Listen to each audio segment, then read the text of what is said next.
नारायणाय नमः। श्री सरस्वत्यै नमः। श्री सद्गुरुभ्यो नमः। श्री वामन जयंती महोत्सव और परिवर्तनी एकादशी, ये आज दो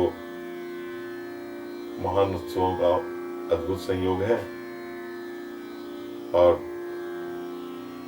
इस पावन अवसर पर आपसे मैं रूबरू हो रहा हूं।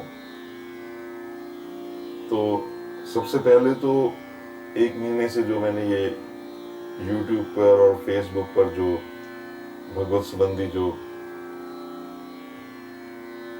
आपसे जो हमारी आपस का जो संवाद चल रहा है, उसके लिए मैं आपका कृतज्ञ हूं। अपने सभी सब्सक्राइबर्स का, व्यूअर्स का और भी जो लोग जुड़े हैं, जो मेरे और इससे पहले मेरा जो श्री सीताराम गुणग्राम ग्रुप है और श्री उनकी वंशी ग्रुप है, एक और भी ग्रुप है, ये सभी सदस्यों का और इसके अलावा भी अन्य राम भक्त रसिकों का मैं हार्दिक अभिवादन और वंदन करता हूं, क्योंकि हमारे परिवार के साथ प्रत्यक्ष या अप्रत्यक्ष रूप से बहुत देर से जुड़े हुए हैं। आपने जो मेरा उत्साह बढ़ाया और मेरे को प्रेरित किया है कि मैं और भगवत गुणानुवाद गा सकूं, उसी कड़ी में मैं आगे का आपको अपना जो कार्यक्रम की रूपरेखा है वो आपसे आज बात कर रहा हूं। हमारे परिवार में कोई 200-250 वर्ष का तो रिकॉर्डेड ही है कि ये श्री राम धारा का रस प्रवाह हो रहा है। पर इस राम प्रवाह का जो ये रस का प्रवाह था, इसको विशेष गति और उत्साह बल वो हमारे पूज्य पिताजी के गुरु पंडित विष्णुदेव पुरस्कर जी जब हमारे परिवार के संपर्क में आए लाहौर में सन 1900 से 1930 के बीच में, तो इसको विशेष बल मिला। और फिर हमारे पूज्य पिताजी जो हमारे दादाजी जो अपने आप में महान भगवत भक्त थे, पिताजी ने इसको एक अद्भुत गति प्रदान की और सारे उत्तर भारत में उनका ये सारा प्रचार प्रसार करते रहे पिताजी।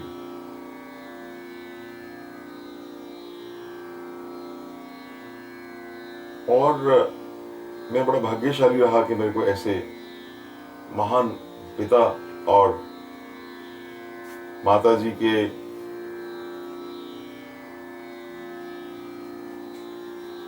घर में उत्पन्न होने का सौभाग्य मिला। उनके चरणों में बैठकर श्री राम भक्ति का ककारा पढ़ने का अवसर मिला। पिताजी के साथ हम उनके चरणों में बैठकर श्री रामचरितमानस सीखते रहे, करते रहे और वो फिर हमारे जीवन का, हमारे इसका एक महान वो पार्ट बन गया।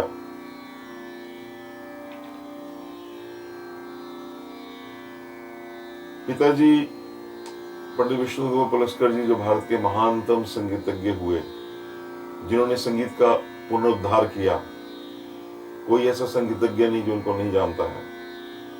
वो संगीतज्ञ से पहले राम भक्त थे।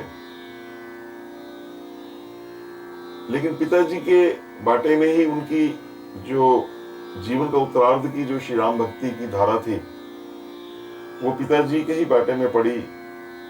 और प्रख्यात पिता उनके सबसे पट शिष्य में से एक पंडित नारायण व्यास जी ने यही कहा पिताजी को कि बंसी जी आप गिरी ले गए, हम तुम्हारे पास तो फोक मिला। पिताजी ने अनंत असंख्य नर नारियों को श्री राम भक्ति के रंग में रंग दिया। और मेरे को इस बात का बहुत गर्व है कि पिताजी के होते हुए मैंने लगभग 20 वर्ष स्वतंत्र उनके साथ बैठकर हारमोनियम पे संगति की। और उनके साथ तो हम सब बच्चे सब संगति करते थे जब हमारे जितने बहन भाई थे। ये सिलसिला फिर आगे बढ़ता गया। पिताजी भगवान में मिल गए, अभी भी वो हमारे साथ ही हैं। उसके बाद मुझे भारतवर्ष के लगभग सभी तीर्थ स्थानों पर और जो जितने भी शहर थे उनमें जाकर मुख्य वक्ता गायक के रूप में श्री रामचरितमानस को ख्याल पद्धति में पुरस्कार परंपरा में गाने का अवसर मिला। और यहाँ पर चंडीगढ़ में श्री रामकृष्ण मिशन में भी पिताजी की धारा को ही आगे चलाते हुए मैंने वहां भी श्री रामचरितमानस की संगीत में व्याख्या दी। अब इस जिम्मेवारी बहुत बड़ी है, पिताजी एक वटवृक्ष थे उनके, इसलिए मैंने फिर आगे बड़े मनोपूर्वक तुलसीदास जी के कुछ ग्रंथों पर शोध किया। और मैं अब आपको अपने कार्य के बारे में बताना चाहता हूं, जो मेरा आगामी कार्य रहेगा। मैंने थोड़ा बताया हुआ है कि उसके 4 स्तंभ रहेंगे। पहला स्तंभ तुलसीदास जी के 12 ग्रंथों पर बृहद कार्य है। फिर भगवान शिव के जो सबसे प्रिय ग्रंथ है महाशिव पुराण, जो उनका रूप ही है, भगवान श्री कृष्ण का जो वांगमय स्वरूप है श्रीमद् भागवत। और इसके अलावा सबसे बड़ा कार्य है जो संतवाणी है, क्योंकि तुकबंदियां जो है उनका जो तुकबंदियों का जो है उनका महत्व मात्र कांच की तरह ही है उन हीरों के सामने जो हमारे संत तुलसीदास जी, मीराबाई, सूरदास जी के जो ग्रंथ हैं, उन सभी संतवाणी को मैं लेकर चल रहा हूं। ऐसा वो सारी संतवाणी में आपके लेके आऊंगा। पर अब मैं जो कार्य आगे मेरा ये शुरू हो रहा है आज से, उसकी 3 स्तंभ हैं। जैसे भगवान वामन ने त्रिविक्रम रूप में 3 पदों से सारी पृथ्वी नापी, तो मैंने भी इसके 3 उनसे प्रेरणा लेकर 3 इसके चरण रखे हैं। पहले चरण में श्री रामचरितमानस का जो मूल पाठ है, मूल पाठ का आप अर्थ जानते ही हैं कि सिर्फ उसका रामायण का, जैसे तुलसीदास जी ने लिखा, बगैर अर्थ किए हुए उसको मास पारायण विधि से गायन करना। तो वो 30 मास पारायण रहते हैं, वो कड़ी एक ये विशेष चलेगी। और दूसरा जो हमारे पिताजी ने जैसे हमें समझाया कि इसको आनंद पाठ, इसकी एक एक चौपाई का, एक एक शब्द का अर्थ करते हुए नाद ब्रह्म के द्वारा उस संगीत उसको उजागर करना, इस विधि को जो हमारे पुरस्कार परंपरा में है, उस परंपरा की जो विस्तृत व्याख्या होगी वो साक्षात जगजननी सीता मैया जी ही उसको संचालन करेंगी। इसलिए ये जो कार्य होगा इसका नाम राम प्रेम वर्षिणी श्री CSU टीका रखा है।